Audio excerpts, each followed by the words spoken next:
मेहंदी बाहर से तो हरी दिखती है, लेकिन जब उसको घोटते हैं और लगाते हैं तो सूखने के बाद वो लाल नजर आती है।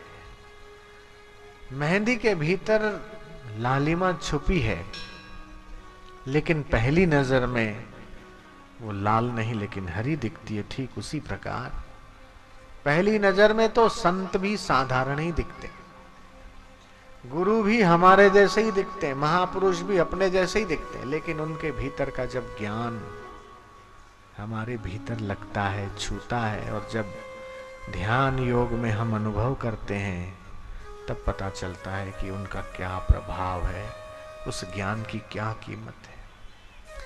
इसलिए ठीक कहा, साधु मिले साहेब मिले अंतर रही न रेख, मनसा वाचा कर्मणा साधु साहिब एक। साहिब कबीर जी ने उस परमात्मा का नाम साहिब रखा कि साधु मिले कि वो साहिब मिले, अंतर रही न रेख, मनसा वाचा कर्मणा साधु साहिब एक, कि मन से, वचन से और कर्म से।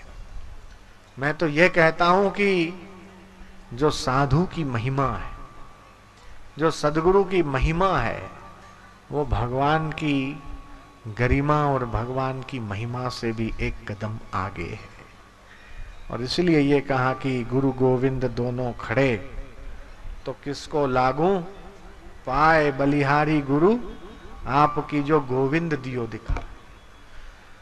भगवान ने तो जन्म मरण के चक्कर में हमको घुमाया, लेकिन संत ने, सदगुरु ने उस जन्म मरण के चक्कर से हमें मुक्त किया।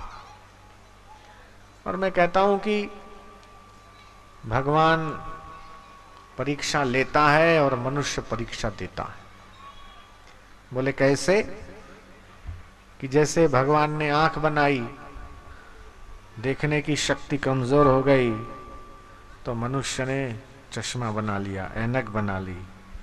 नंबर बढ़ गए तो उस प्रकार का ग्लास लगा लिया।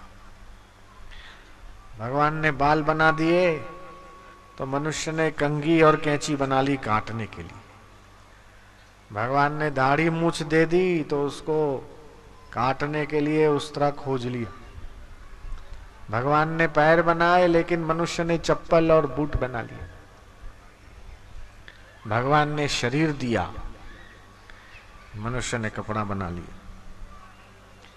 भगवान ने हाथ दिया, मनुष्य ने कंगन, और भगवान ने उंगली दी तो अंगूठी बना ली। भगवान ने समय बनाया तो मनुष्य ने घड़ी बना ली। भगवान ने बरसात बनाई, मनुष्य ने छाता और रेनकोट खोज लिया। भगवान ने दूरी बनाई, मनुष्य ने साइकिल से लेकर टू व्हीलर और फोर व्हीलर और हेलीकॉप्टर और हवाई जहाज और रेलगाड़ी बना ली।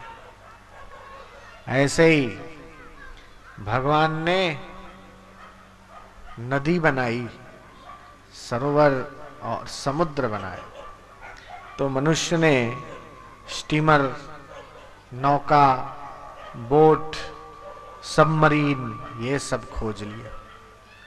ऐसे ही परमात्मा ने अज्ञान बनाया और दुख बनाया, तो ये मनुष्य भी चुप क्यों बैठता? इस मनुष्य ने भी दुखों से पार जाने के लिए और अज्ञान को काटने के लिए और मोह माया से निवृत्त होने के लिए उसने सदगुरु ढूंढ लिया, संत ढूंढ लिया, भगवान का नाम ढूंढ लिया और भवसागर से पार जाने का पुरुषार्थ